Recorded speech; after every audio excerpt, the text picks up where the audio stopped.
Halo, gue Randy. Kali ini gue bakal ngetes dua hal. Ini gue udah beli thermal pad yang murah sama yang mahal. Sekaligus kita coba cek ini, apa namanya, cooler. Tapi ini agak renggang sih. Gue takutnya gagal tes aja. Tapi nggak apa-apa, kita cobain. Jadi kalau misalnya HP yang belakangnya renggang, ada kopongnya, itu aman atau enggak pakai cooler. Ini gue langsung nyalain aja, nanti di akhir video bakal gue buka dalamnya berembun atau enggak. Oke, gue bakal langsung nyalain. Ini tahu sendiri ya, ini udah yang lumayan dingin ya. Ini X9-nya modifan. Sebenarnya nggak dimodif sih, cuma buka case belakangnya doang. Tapi efektifnya lumayan banget. Oke, ini gue langsung buka aja. Ini gue beli di Mickey Mouse Shop. Gue beli di Mickey Mouse Shop. Yang satu thermal pad biasa yang biasa kita pakai.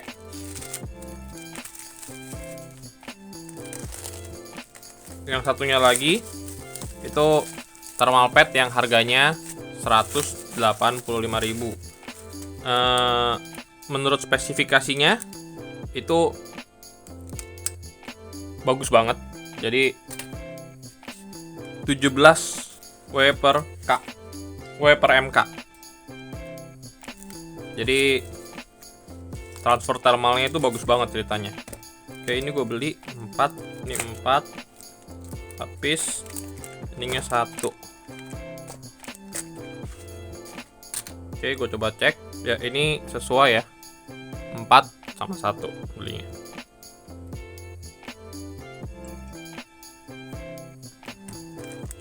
Oke, ini gue langsung buka aja. Ini ada tulisannya, conductivity-nya 17/8 W per MK. Penjelasannya kalian Google sendiri aja ya. Nah, kalau thermal pad yang biru, ini cuma 2 W per MK, dari 1 sampai 2, 1,2 sampai 2 W per MK. Ini yang thermal pad yang biasa. Itu juga masih ada, ini thermal pad yang biasa. Ini kita langsung coba tes aja bedanya apa. Ini gue belinya sama-sama 0,5 mm. Kita coba tes.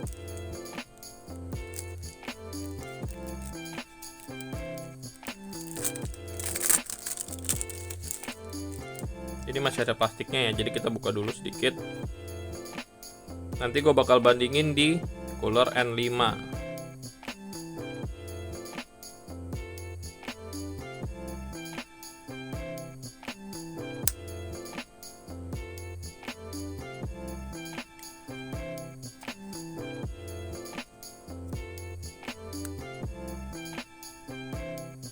Ya, ini pas 0,5.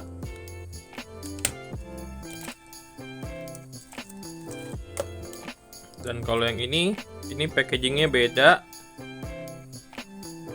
Plastiknya depan ada plastik juga, tetap 2 lapis, tapi plastik belakangnya berbeda.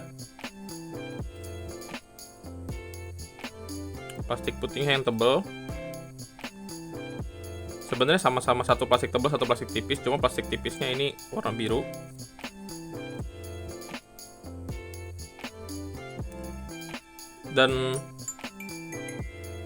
Dan terasa lebih lengket ya dibanding thermal pad silikon yang biru. Oke, ini berasa lebih lengket dan berasa lebih rapuh. Oke, ini kayaknya yang biasa dipakai di dalam. Ini 0,4 ya, jadi agak banci sedikit, cuma nggak masalah. Ya, ini agak rapuh dan ini kayaknya nggak cocok ditaruh di depan, soalnya ini lumayan rapuh. Ini harganya mahal lagi. Ini cocoknya taruhnya di dalam kalau seperti ini. Oke, ya. Sayang, ini gue kebuang-buang lagi. Ini 200.000. Ini harganya 185.000. Tapi nggak apa-apa ya buat eksperimen, buat belajar. Nah ini kalau misalnya gua bongkar-bongkar itu, bongkar cooler, nah kadang-kadang dapatnya yang seperti ini bahannya. Jadi dia lebih cepat, lebih gampang rapuh ya. Oke, ini gue langsung tes aja.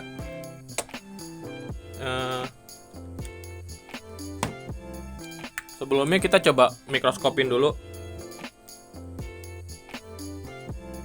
Sebelumnya gue coba mikroskopin dulu. Kita pakai super makro ya. Kita lihat bedanya apa.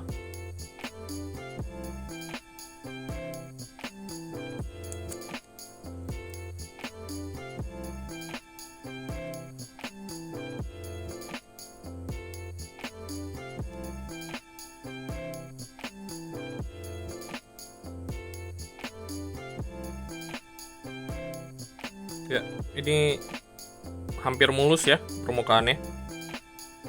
Ada gerenjel-gerenjel dikit, tapi masih bisa dibilang mulus karena pas kita press juga tujuannya silikon thermal pad ya seperti itu ya. Pas di press dia ngisi ruang kosongnya. Nah ini kita coba yang ini.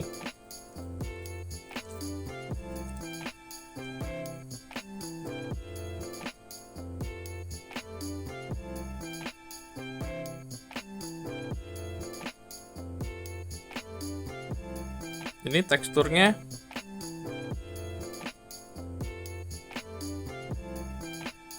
malah lebih kasar. Mungkin gara-gara ketekan-tekan, mungkin ya. Tapi kalau kita press ini dia langsung pipih sih. Kalau kita press. Oke. Ini alternatif. Sebenarnya bisa jadi alternatif kalau misalnya kita nggak mau gonta-ganti thermal paste terus-menerus ya. Cuma jatuhnya mahal aja. Ini bisa ditaruh di dalam, cuma gue nggak rekomendasi. Cuma kalau ngeliat bahannya ini gue nggak rekomendasi buat taruh di luar karena ini cepet banget rusaknya. Jadi untuk untuk pemasangan di luar lebih baik tetap pakai yang silikon thermal pad yang biru. Cuma kita tetap tes ya, biar kita tahu perbedaannya apa sih. Ini gue ada dua cooler yang sama N5, cuma tetap bakal gue balik karena namanya elektronik pasti ada nggak mungkin sama semua, nggak mungkin sama persis semua. Tetap nanti gue balik supaya bisa kita bandingin. Oke, ini yang belum pernah kita pakai dan ini yang pernah kita masukin silikon, pasangin silikon. Ini yang 0,5 juga kalau nggak salah. Oke, kita pakai silikon yang ini aja.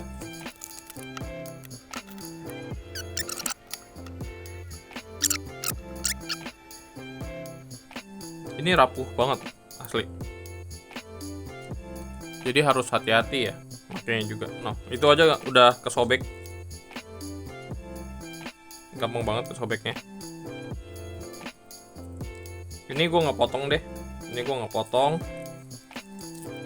Supaya nanti bisa kita pakai lagi ya.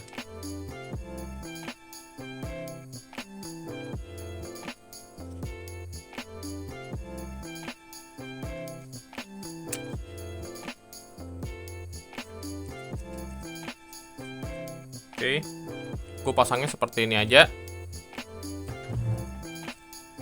Sorry kalau nggak proper ya ngetasannya.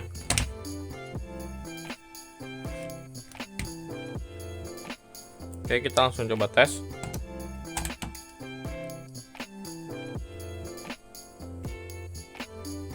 Ya, duanya udah nyala.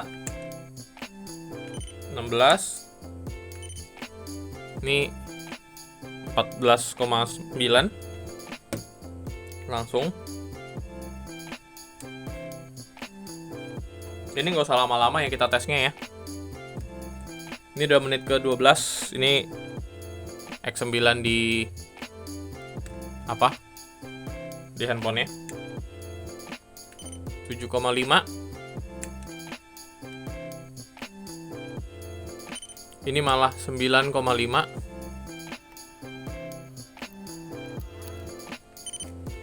Ini 8,9.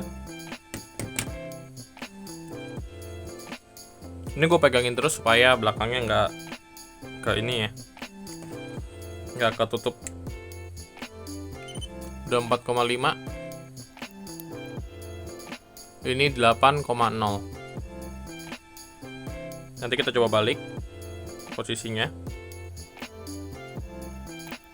Udah 3,5.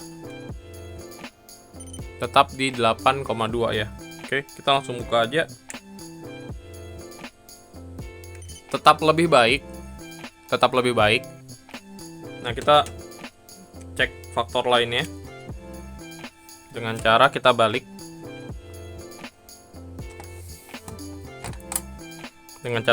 Kita diemin sebentar. Thermal padnya gue pindahin.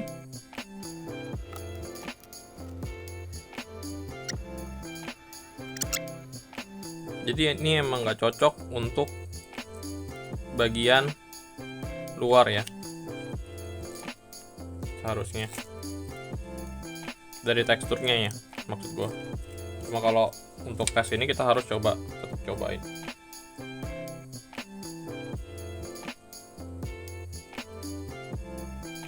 Kalau misalnya kita pasangnya di sini, ini gampang banget kotornya, lebih gampang dibanding yang biru. 24,6, 26. Nah, kalau di udara, kalau lewat di udara suhu ruangan malah ini lebih bagus ya. Entah dia terlalu nyimpen dinginnya nggak dilepasin, atau emang lebih nyerap dingin dari.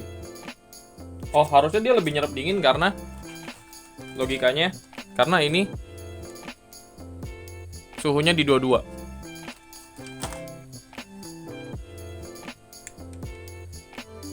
(16, 14). Ya, ini udah bisa kelihatan sih berarti ya. Tetap yang biru lebih cocok untuk yang di depan. Ini 10,5.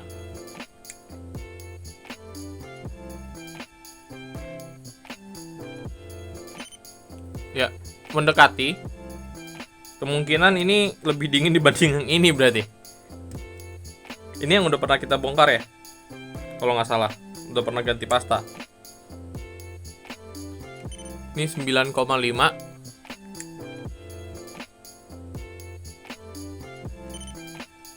(8,7). Atau kemungkinan tadi pas gue taruh ininya di atas, sisi atas, plastiknya nutupin ini airflow, jadi nggak dingin, nggak ngejar dinginnya. Ya, ini udah 8,4.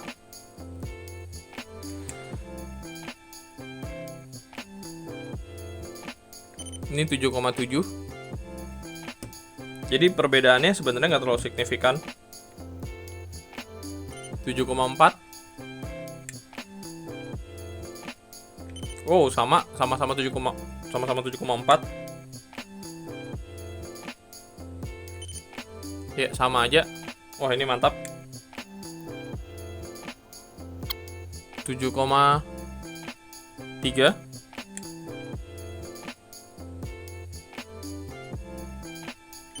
Ini 6,8. Oke, padahal ini lebih tipis, 0,4 mili. Oke, terus untuk kondensasi gue coba cek. Di sini lebih kerasa ya, yang bagian sini.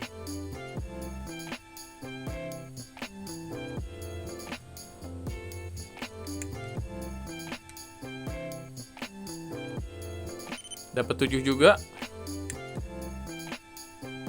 Ini udah di 6,1.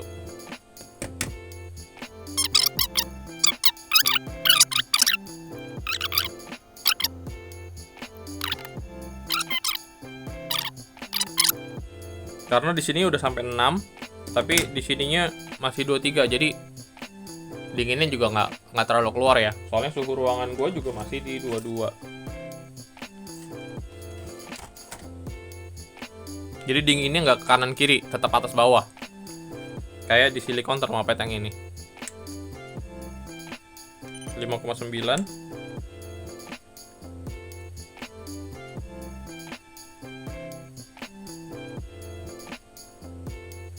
6,1 ya, tipis lah ya.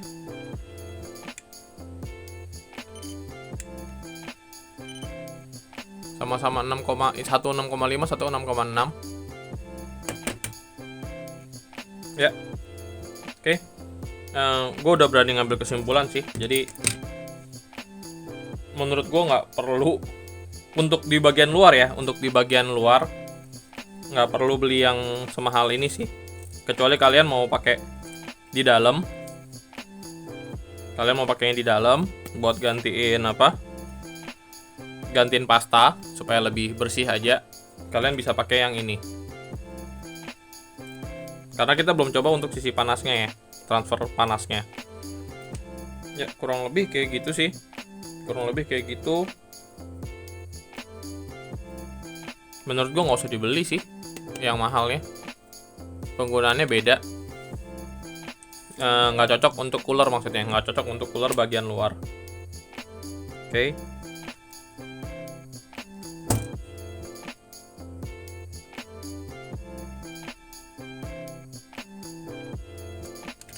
Lanjut, ini terakhir kita moment of truth. Ini udah 23 menit. Gue lihat di rekaman video. Ini gue coba matiin. Ini dingin. Aduh, dinginnya udah sampai ke layar ya. Dinginnya udah sampai ke layar tuh. Kalian lihat sendiri.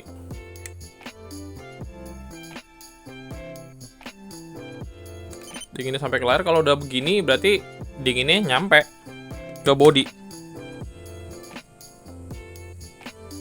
Oke, gue matiin. Kita coba cek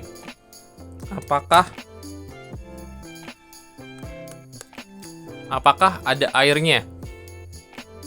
Ini 23 menit tanpa gue main game ya, tanpa main game.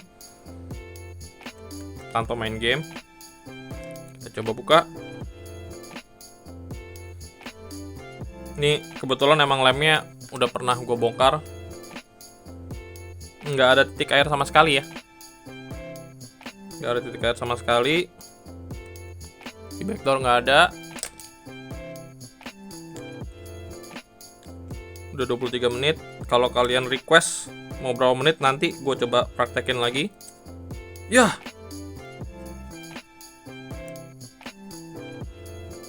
Sebentar.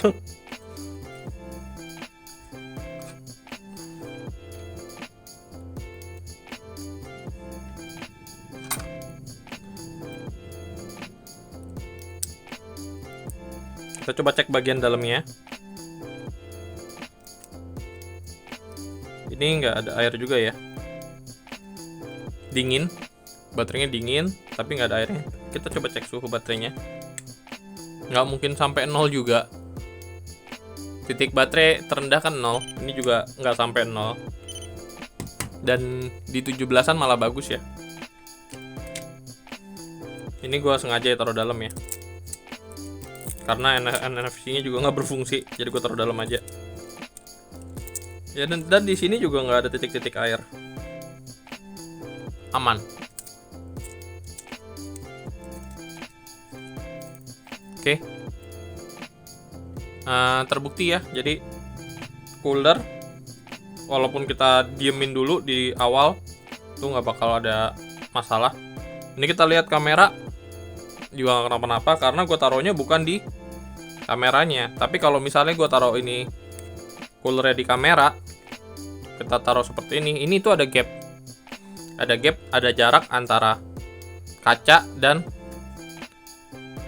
lensanya dia. Jadi kemungkinan besar akan berembun di bagian dalam. Jadi hindari gap udara, hindari banget gap udara. Oke. Jadi kalau misalnya kayak gitu ada kemungkinan besar berembun, dan bukan kemungkinan besar, malah pasti berembun, pasti keluar kondensasinya. Oke. Cuma kalau kita pakai ini dengan benar, nggak akan berembun. Udah 20 menit tanpa main game. Apalagi kalau kita sambil main game ya. apalagi kalau kita sambil main game. Dan gue ingetin kali lagi, ini bahannya plastik, bukan kaca, bukan metal. Tapi kalian lihat sendiri dinginnya sampai, waduh, dinginnya sampai di depan. Tadi kacanya sendiri udah sampai 17 derajat.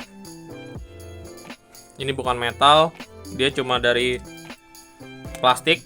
Ini yang plastik yang lumayan tebel, bahkan bukan plastik yang tipis. Plastiknya agak tebel. Ke baterai. Jadi pendinginannya plastik, baterai, frame. Ini malah PCB doang, nggak ada framenya. Dari sini baru nyebarin ke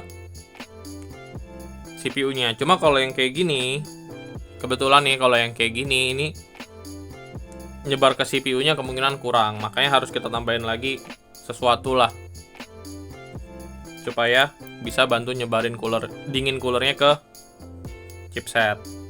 Kalau kayak gini biasanya kalau yang tengahnya seperti ini dinginnya di tengah doang. Paling ngebantuin nanti ini sampai ke kacanya yang ngedinginin. Karena untuk PCB ini wafer MK-nya kurang. Oke. Jadi kalau yang udah pakai frame metal, jadi nggak usah takut sebenarnya mau bodinya plastik apa bodinya plastik ya, mau bodinya kaca, mau bodinya metal ya, sebenarnya nggak terlalu pusing lah. Memang mengurangi apa namanya efektivitas, cuma nggak akan seberapa lah. Oke, paling segitu dulu dari gua. Semoga videonya bermanfaat. Terima kasih. Oh ya, ini rekamnya pakai Redmi 10C. Thank you.